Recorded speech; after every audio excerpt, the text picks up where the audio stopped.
When we think of environmental pollution, we often think of the visible things, such as litter and dumping.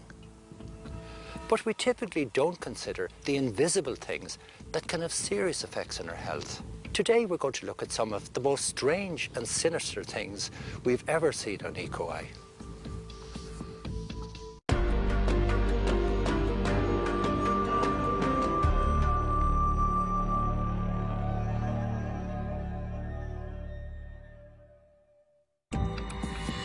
The World Health Organization estimates that environmental hazards are responsible for at least a quarter of all the world's disease and premature deaths.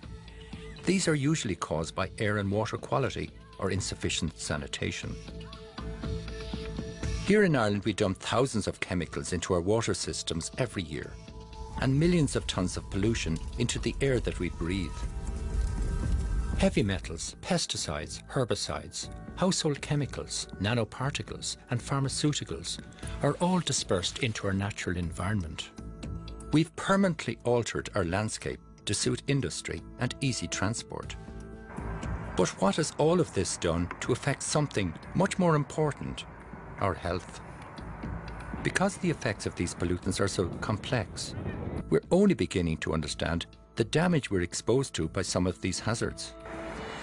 In this episode, I'm going to explore how our environment impacts on our health. And we're going to start here on the crystal clear waters of Lough Ennell.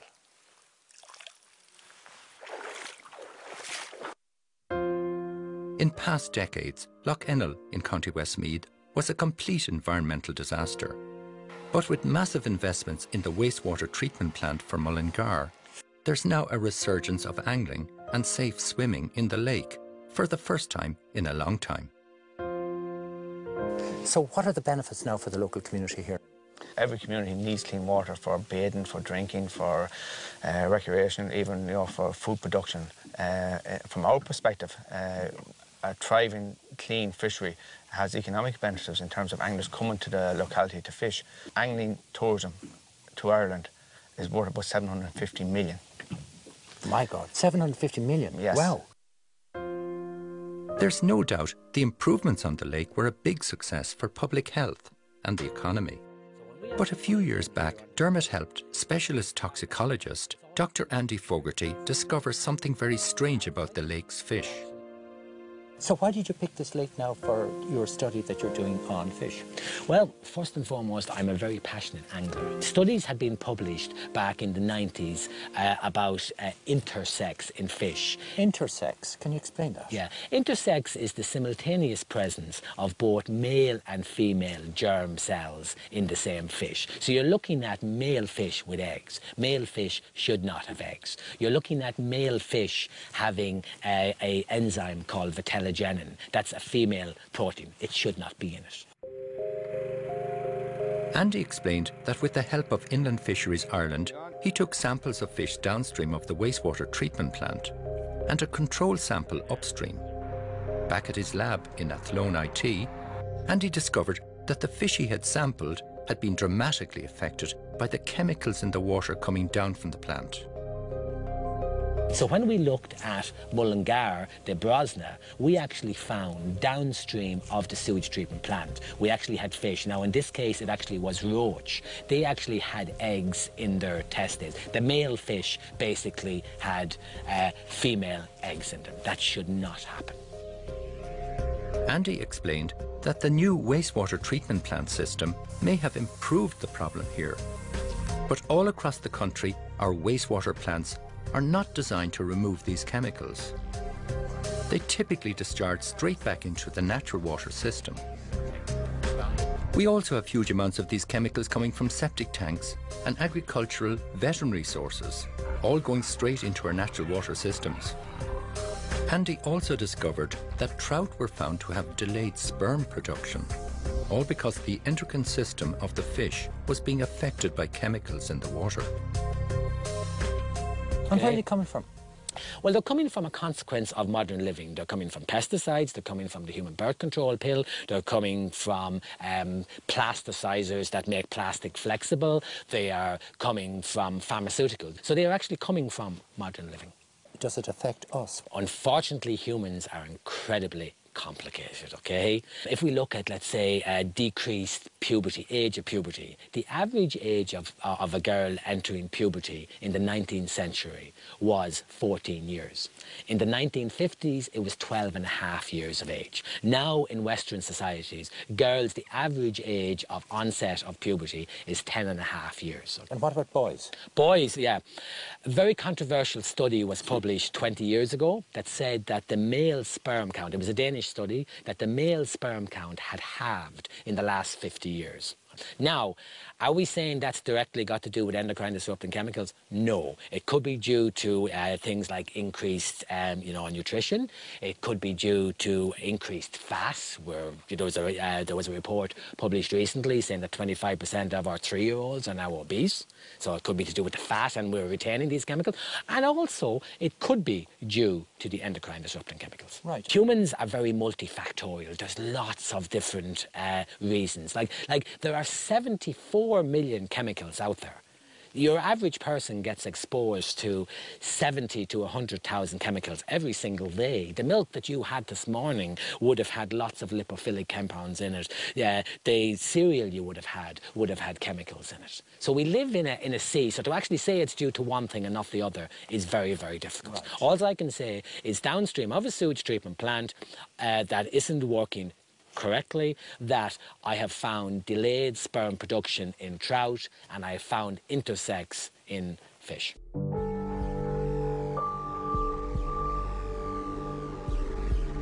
While a direct link between human health and endocrine disrupting chemicals isn't fully understood, research shows that endocrine-related diseases and disorders are on the rise. Neurobehavioral disorders have increased, and a range of related cancers, such as breast, prostate and thyroid, are all on the rise internationally and here in Ireland. Can they be collected in the sewage system, or is there anything that can be done at that stage? Yeah, modern sewage treatment plants, okay, they're not actually designed to remove these chemicals, okay? They are designed to remove the bacteria from the sewage. They're designed to actually remove deoxygenation potential, things like BOD. They're designed to remove nitrates and phosphates, but not these chemicals. Modern living has exposed us to a massive number of chemical environmental pollutants in our diet and in the environment. The complexity of how they affect human health isn't fully understood, but we know that many health problems today are hugely influenced by environmental pollution. A recent study from the New England Journal of Medicine suggested for the first time that children born today may not live as long as their parents did because of a combination of environmental, nutritional and social factors. I went to meet Shane Colgan of the EPA to discuss the relationships between environment and health. One of the issues, I suppose, that we always talk about when we talk about environment and health was Dublin's smoky coal ban, which was brought in 1990, and it gets talked about quite a lot across Europe as an example of how environmental regulation can deliver a health benefit. The studies have shown since that have been carried out by the likes of Professor Luke Clancy have shown that 350 lives are saved every year and continue to be saved every year because of this piece of legislation. So it really does show how doing something to protect the environment brings about a real, I suppose, benefit to people's health and saves lives. And what about transport? We do know that there are absolutely health problems associated with transport. Car transport is the one that comes to mind. So what sort of impacts from transport are causing the biggest problem to health? I suppose one of the ones that we would be very concerned about would be particulate matter coming out of diesel engines. There's these tiny, tiny little particles that can get inhaled right down into the bottom of your lungs. And it's something that in Ireland and across Europe people are concerned about and trying to work towards seeing if there's a regulation or a technology solution or a little bit of both that we can put in place to protect health in that way. What we need to do is to develop regulation that will control how people move around the place, but also we need to have alternatives in place, so public transport working well and maybe electric vehicles when they start to come in, things like this. So it'll be a little bit of a twin-track approach to sort of regulating for our health and also having the alternatives so we can live our lives as well. But certainly, yeah, it's not possible to regulate everything. As I say, the EPA has a role in encouraging people to move in the right direction, but this is a difficult one. It's clear that regulating for every one of the thousands of pollutants we're exposed to would be difficult. But there's new science showing some very alarming things about other chemicals, and especially strains of bacteria we're creating and we're putting into our water systems, and how they're directly affecting human health today. I went to meet expert microbiologist Dr. Martin Cormacan in NUI Galway, who's been doing cutting-edge research into how waste chemicals in the environment are affecting our health. And I know that if I take a sample of water from here right now, that if I take this water back to the laboratory, I can be pretty near certain that I'm going to find E. coli in that water. And there's a very good chance that I'm going to find antibiotic-resistant E. coli in that water. And the reason I'm finding E. coli in the water is because there's crap in our water. So it's coming from animals, it's coming from people, it's coming from septic tanks, and it's getting into our water. Martin took me to his lab to show me some of the very concerning problems with some of the chemical pollutants that get poured down drains, flushed down toilets, and get into our water systems. Can we be too obsessed with being antiseptic or obsessed with being clean, too clean? Clean is good, but clean is what you can do with soap and water or with detergent and water. We don't need to kill all the bacteria on the floor. We can't, and it's foolish to try, because they'll come back in the space of hours in any case. We don't need to kill all the bacteria on our skin, and people are encouraged in this idea. They're encouraged in this idea by people who want to make money by selling them chemicals. Putting chemical disinfectants on your floor or down your toilet, I often say to people, is only a good idea if you plan to eat off it. Martin explained that antibacterial detergents and other pharmaceuticals entering natural water systems are posing a major environmental and health issue: antibiotic resistance. Are we heading for a crisis with this? It's not even that we're heading towards a massive problem. We already have a massive problem. In 1944, original penicillin that Fleming discovered worked great. Now it's useless. We don't even try to use it because we know it won't work. Virtually every Staph aureus associated with people in the world is now resistant to an antibiotic that worked 70 years ago.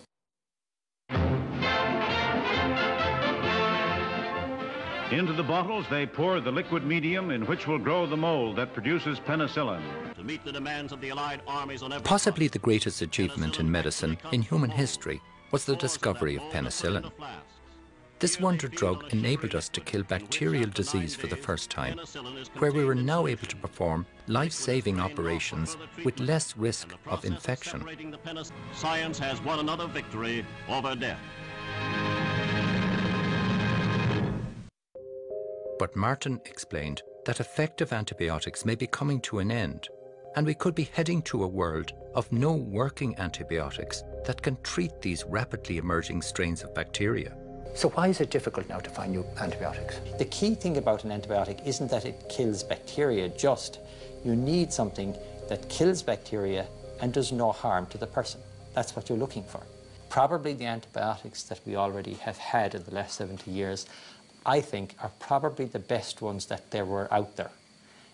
We need to make them last us for a lot longer, and we're doing a very poor job of protecting them for the future at the moment.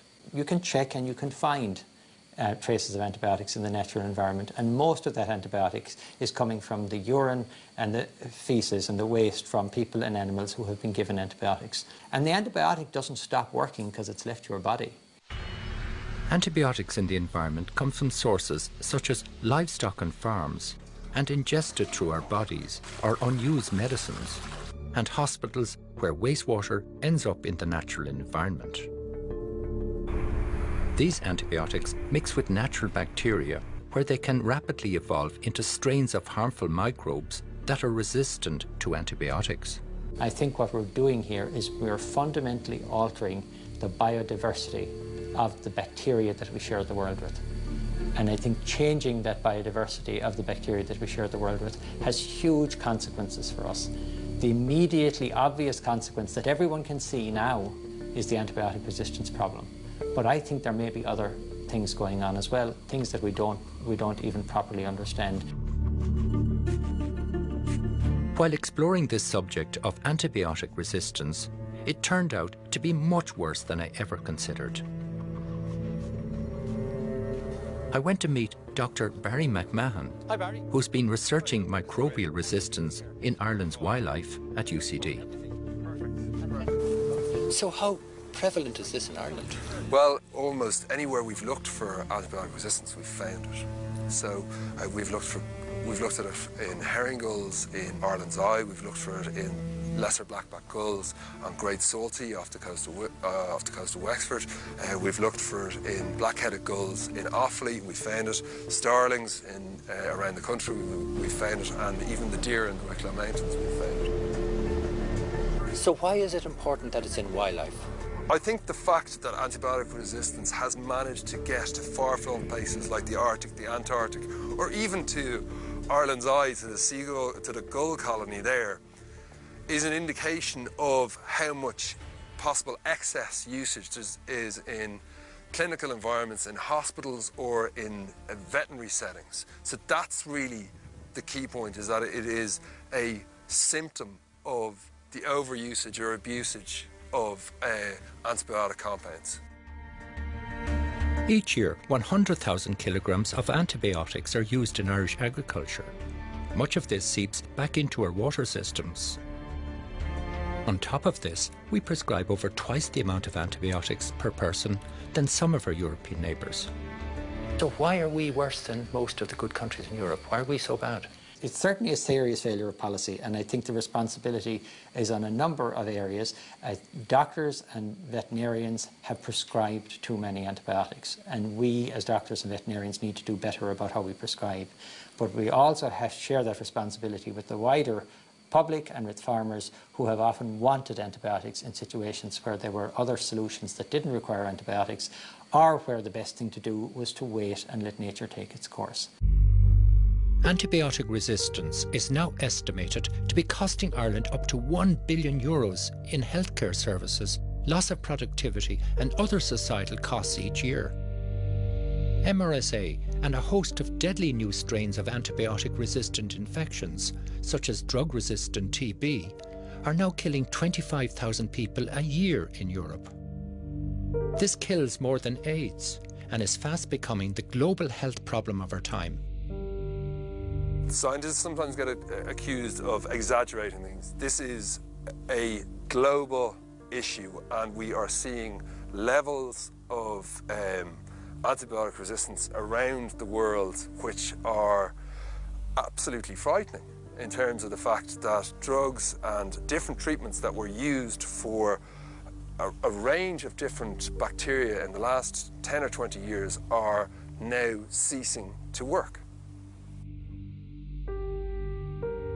How do we deal with this problem?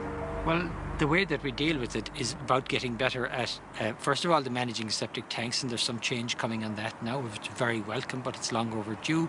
But also there are rules that are in place about land spreading of animal waste, and making sure that those rules are complied with would help to protect the sources. So what we need to do is make sure that we have buffer zones around our rivers and catchment areas to make sure that fecal material is not getting into the water. There are some simple things we can do to reduce the problem. Unused medicines should always be returned to the pharmacy and never flushed down toilets or discarded into waste bins. We also need to stop them from escaping into our natural water systems, both from agricultural sources and from wastewater treatment plants. When pharmaceuticals do get into our water systems, our wastewater treatment plants are not designed to remove many of the new harmful chemicals and microbes that we're now finding to be posing an ominous health crisis. Perhaps one way to reduce pollutants from getting into our environment is by engineering the physical properties of nature and to use them as a barrier. Integrated constructed wetlands have proved to be a very cost-effective way of treating wastewater. By channeling wastewater through a series of carefully engineered wetland ponds, the natural system breaks down the harmful substances through a combination of biological filtration mechanisms. How does this actually work? What's the simple kind of method? The wetland intercepts the polluted water and supports a microcosm of bacteria which cleans the water. Can we do anything about the cryptosporidium and E. coli that has infected so much of our drinking water? The nature of integrated constructed wetlands is such that they are very capable of removing most of these pathogens, if not all. And we have already seen through a couple of short studies the huge reduction in the contamination and almost elimination, indeed, for some of these. Considering the very low cost of integrated constructed wetlands compared to mechanical wastewater treatment systems, we should at least be taking them much more seriously as a solution to a range of water pollutions. But we need more research and evidence to prove that these systems can take all pharmaceuticals, antibiotic-resistant microbes and endocrine disruptors out of our water systems. Today, almost all our wastewater flows through mechanical treatment plants that are not designed to remove these chemicals and spent medicines. But Dr. Mary Garvey in Athlone IT has come up with a revolutionary technological solution to removing endocrine disruptors, antimicrobial resistant bacteria and other harmful substances in water. Mary found that pulsing blasts of super high intensity ultraviolet light breaks down all known harmful chemicals and bacteria. Right, so really it's light, high intensity ultraviolet light. Yeah. And how does that kill them? For the endocrine chemicals, it breaks the bonds that hold the structures together. For the parasites, it interrupts the parasite DNA, so it means that they can't reproduce. The benefits of the system that we have is that it has more than one wavelength, so it interrupts the DNA, it damages proteins and enzymes and a whole load of other essential cell components. Right, and does this go into the wastewater system or to cure it, or into the drinking water side? This can be used, the system that we have at the moment, we're looking at using it for both drinking water and wastewater. Okay, so if we take a situation of a wastewater treatment plant, can you add this on to the kind of end of pipe solution to it before the water discharges into a river? Yes, that's the idea, yeah. You add it on at the end of the plant, and then before the water is released into the environment, it gets treated with this UV light and with the idea of breaking down the chemicals or inactivating the parasites. And is this all new technology? The system we have is very novel at the moment, yeah. Right. It's great to see these cutting-edge technologies being developed in Ireland, but they're yet to be mainstreamed and the economic costs are still unknown.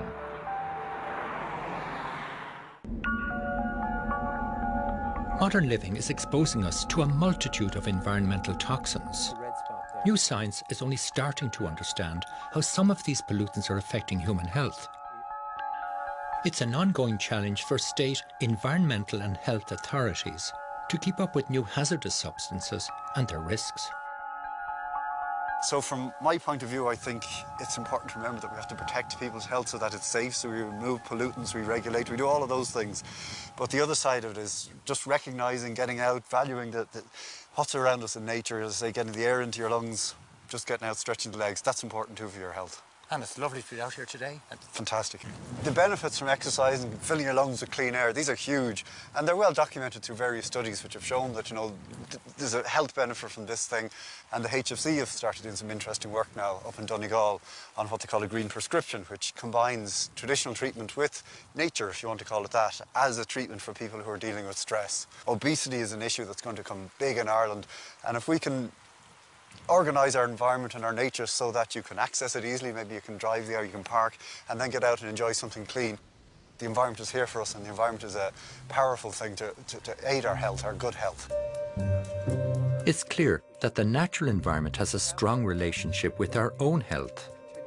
Man-made environmental toxins are doing massive damage to our natural environment and ecosystems. We're now only starting to understand how this damage is affecting our own health and well-being. So we have to continue to ask ourselves, as a society, what level of harm we're willing to accept.